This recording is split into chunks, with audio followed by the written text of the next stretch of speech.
आगे हमने देखा कि रिया कैसे बेभान हो जाती है। सब इतने डरे हुए होते हैं, किसी को कुछ नहीं पता था कि उनके साथ क्या हो रहा था, लेकिन कोई दूसरी बातें नहीं सोचता। सबका मानना होता है कि ये किसी के भी साथ हो सकता है। जॉन को अब कुछ बातें समझ आने लगी थी। जैसे ही रिया को होश आता है, वो बताती है कि कल रात उसे किसी के चिल्लाने की आवाज सुनाई दी, जैसे कोई मासूम और मुसीबत में हो। इसलिए मैं उधर उसकी मदद के लिए पहुंची तो वो मुझसे डरकर चली गई। मैं उसके पीछे गई और उसे अपनी परेशानी बताने को कहा, और जैसे ही उसने मेरी तरफ देखा वो हूबहू गायू की तरह ही दिख रही थी, लेकिन गायू तो मेरे पास सो रही थी।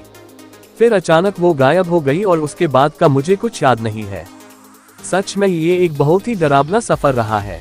कोई रिया की बात नहीं मानता और इसको सब थकान की वजह से ऐसा हुआ है, ऐसा कहते हैं। रिया को बुनी में भी पुरने को उस पागल आदमी का हाथ कहते हैं। सब अपने कमरे में जाते हैं आराम करने के लिए।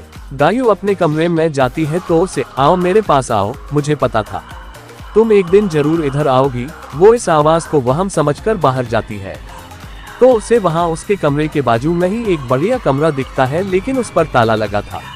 वो देख रही होती है, उतने में वहां सभी आ जाते हैं। गायू सबको बताती है कि हवेली का ये सबसे खूबसूरत कमरा है। राहुल इसे देखना चाहता था, इसलिए ताला तोड़ने गया। उतने में तो वहां की देखभाल रखने वाले रमू काका आ गए।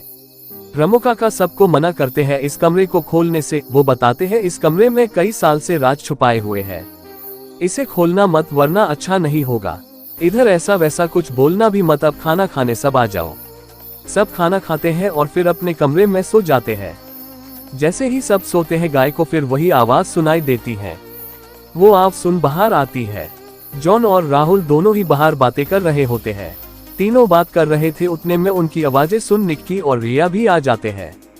बात में उस कमरे की बात निकली और सब उसे खोलने के लिए वहां पहुंच जाते हैं।